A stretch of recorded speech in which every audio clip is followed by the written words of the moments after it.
Welcome to our weekly program, The Inside Story of Chabad in America through the Mindel Archives. We are now around the Yontif of Hey Tevis. Hey Tevis is a big Yontif by Chassidim. It's a very rejoicing Yontif. Simcha G'dayla B'Yaiser.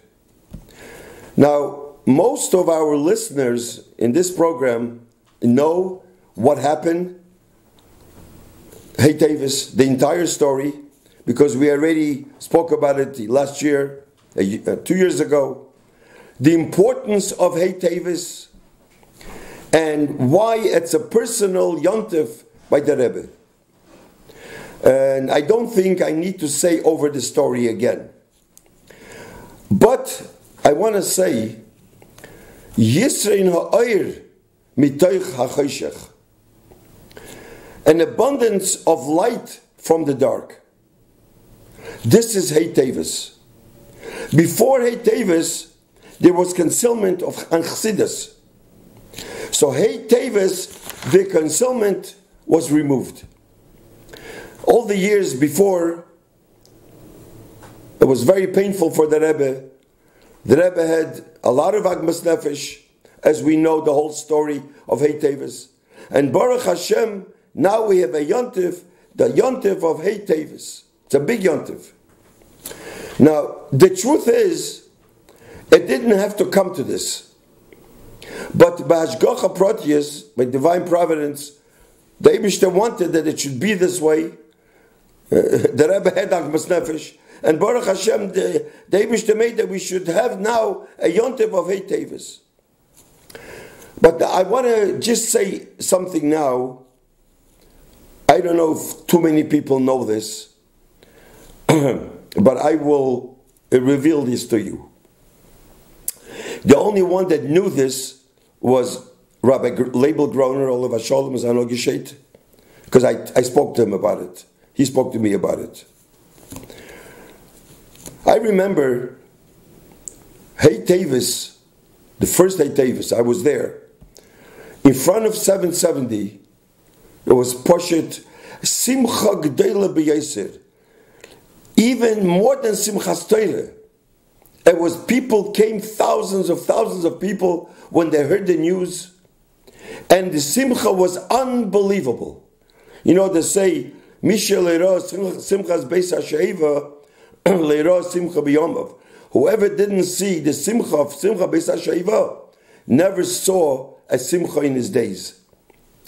In Simcha Beis HaSheiva, Beis HaMikdash, I would say, whoever did not see that first Hey Tevis, the Simcha, doesn't know what it means Simcha. Around, I don't know whether it was in the middle of dancing, outside, or right before, or the end of dancing, I'm not sure. There was a conversation between the Rebbe, Rabbi Mindel, and Rabbi Chadakov. The Rebbe heard the dancing outside. It's Rabbi Chadakov, he sent a fax to Rabbi Mindel, then the Rebbe was on the phone, whatever. There was a conversation.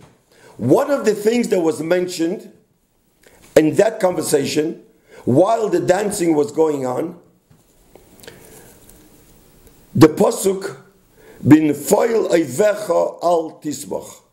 When your enemy falls, don't be happy. That's a pasuk.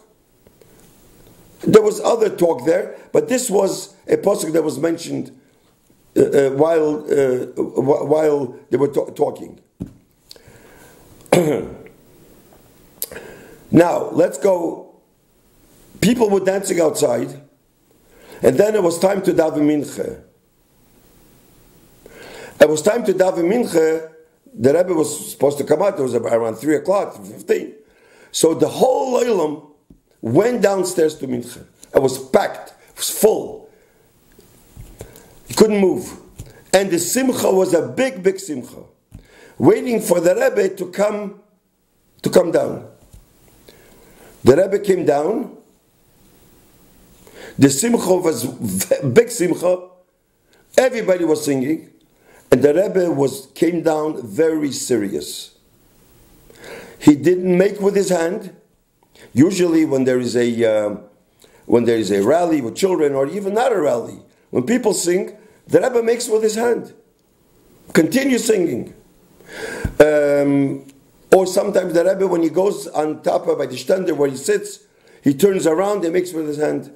Here, the simcha was such a big simcha. By the Rebbe, it was a serious. He walked in, he went to his place, to his stender, and they start mincha. The chazan started Ashrei, and then they said Shemoneh Esrei. After Shemoneh Esrei, the chazan started to say Kaddish, and he skipped Tachnun. Didn't want such a simcha. You don't say Tachnun. So the Rebbe right away turned around to the olam, to the crowd, with his hand. I remember I saw it like this. In other words, why don't you say Tachnun? The Rebbe was wondering why you don't say Tachnun. They didn't know what to do. So Rabbi Groner, I think it was Rabbi Groner, they found out that there is a chosen there. So they told the Rebbe that there's a chosen, that's why you don't say Tachnun. Fine.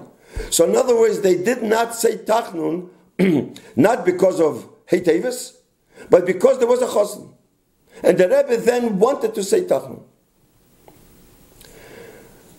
This was only the one time. Afterwards, the Rebbe spoke, and then the Rebbe was happy, and it became the greatest yontif. The Rebbe was, all the years, Hey Tevis is a big yontif. But that first time was very serious. Now, I don't know why it was like that. I spoke to a mashpia, and big mashpia, Chozit. And I told him this conversation. I said, what do you think? I told him what the conversation with Rabbi Chadakov, Rabbi Midol, the Rebbe, what I told Rabbi Groner. Rabbi Groner knew about this. And I said to him, I says, they spoke about the B'nefei Levech Al Tisma, the Rebbe came down serious, and of course the Rebbe later on, Hey Tevis, the biggest yontif. So he says like this, that's what he tells me. There is a pasuk, B'nefei Levech Al Tisma. When your enemy falls, don't be happy. We say it says by the Kriyas Yamsuf. Then there is another pasuk he told me, Ba'avoid Rishoyim Rino. When a Russia loses, you should be happy. So he says that's a contradiction. Here it says when your enemy falls, don't be happy. Here it says when the Russia loses, be happy. What does it mean? So he explains to me like this. Why is a person happy? If he's happy because he's your enemy, it's a selfish thing. You feel that you are happy not because of the inyan that happened. You are happy because of side reasons. Then al tismoch. Don't be happy. If somebody loses, don't be happy. But if he's a Russia, then be happy. I remember my father, Avort, once told me, I don't know where it says, I forgot, that when we're happy, the Eibishter, God is not happy. I asked my father, what does that mean? How can that be? A Yid is happy. Why isn't God happy? So my father says, when we're happy, what are you happy from? Are you happy because you have a nice home? Are you happy because you have a nice car? Are you happy because you have the Gashmias? Is that really happiness? If that's really your happiness, God is not happy. It depends what you're happy from. Could be, he said, the Rebbe as a Nosiador, at the beginning, it was a change. The Rebbe had a lot of Agmas Nefesh, has to do also with family. So now, Baruch Hashem, so in other words, the dancing was Simchadik. We hoped, I guess, he said, that really, that everybody should really feel the Simcha. There should be no personal inyanim why a person is happy. This is what he thinks that will happen in the beginning. But in any case, later on, Baruch Hashem, Hey Tevis became a big yontif, and it is a big yontif. And just like they say that Yutas Kislev is the Chag HaChagim, I would say that Hey Tevis probably is the Chag HaChagim, because this is a personal yontif, the Rebbe's yontif, and this is a big simcha. So since we're around the Hey Tevis, so I would like to say good yontif, and we should be zoiche that from this Sfarim should come back where it's supposed to be. And Mirza Hashem, next week we'll continue this program. We have a few programs about Sfarim. Thank you.